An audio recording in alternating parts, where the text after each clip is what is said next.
welcome to our videos. In these videos, we are going to talking about the best fit algorithm. So, what is best fit algorithm? Best fit algorithm is similar to the first fit algorithm, except the search starts at the last hole allocated. Best fit memory allocations makes the best use of memory space, but slower in making allocations. So, let me take you to our sample questions. Most questions will show you the Gantt chart, the process number, and the size kilobytes. So first, we will label the whole space on the Gantt chart. So if the holes is sticking together, you can let the holes become one. So for example, there is a 4 holes in here. We can let the 4 to become 1 to become a holes. And we will label the holes here. After we label it, we'll put into the whole space given here. So we have 4 holes, H1, H2, H3, and H4. And the available space is the size of kilobytes whole space allocated. So the H1 allocate 15, H2 is 18, H3 is about 64 kilobytes, and the last whole space is allocated about 46. Now let's push the process to the available space given. In the best fit algorithm, the process uses holes that has the smallest value. In this case, the first process size kilobyte is 10, and the smallest available space given is 15. So the process put the process kilobyte put in here, 50 become 5. However, if the available space is smaller than the process size given, then the process will ignore it and use other available space. For example, in the second process, the size kilobyte is 15, and we will choose the smallest available space here. But since the available space in the H1 is smaller than 15, we will ignore it and choose the other smallest. So the 18 is the smallest here. We will subtract the 15 and become 3. And we'll put a second process to here. Next is process 3.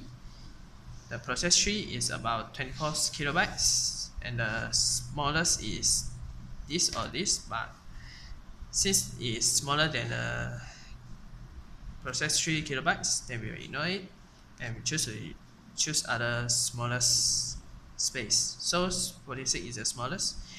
We will subtract the 24 and become about 22 kilobytes, and we'll put the third process to here. And now we are talking about the fourth process. Fourth process kilobyte is 35, and since this 3 is smaller than 35, we will ignore it and we choose the 64. So 64 divided by 35 is about 29, and we will put here. The last process is about 29 kilobytes, and since this 3 is smallest, then we will ignore it, and so we will use the 29 kilobytes, subtract the 29, become 0, and we will put a last process here. And now we will put the process given to the Gantt chart. So since the first process is put into the whole space here, so we will erase it and write it here. And it uses about 10 kilobytes, so we will write it about 15 plus 10 to become 25.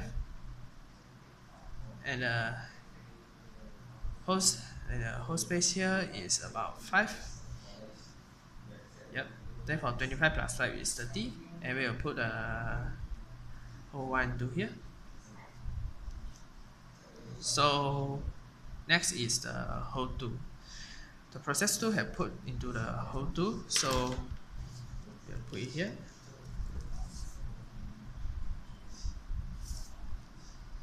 Process 2. The process 2 kilobyte is 15, so 14 plus 15 is about 55. And the other space here, we'll put the H2, since the other process didn't put it here. And next is the third host. The process 4 and the process 5 is already put into the whole tree, so we will just put it here. The process 4 about 24, 70, 35. The 72 plus 35 is about 109, 807. And the second one is process 5. Process 5, 107 plus 29 is about 136. So since the whole tree available space is 0, you don't need to put it here. And the last one is the whole spore. So the process tree is put into the whole spore. We'll put it here. The process tree is about 24 kilobyte. So 150 plus 35 kilobytes is about 185. So the other space here we'll put it whole 4, and we are done. And that's all. Thank you for watching.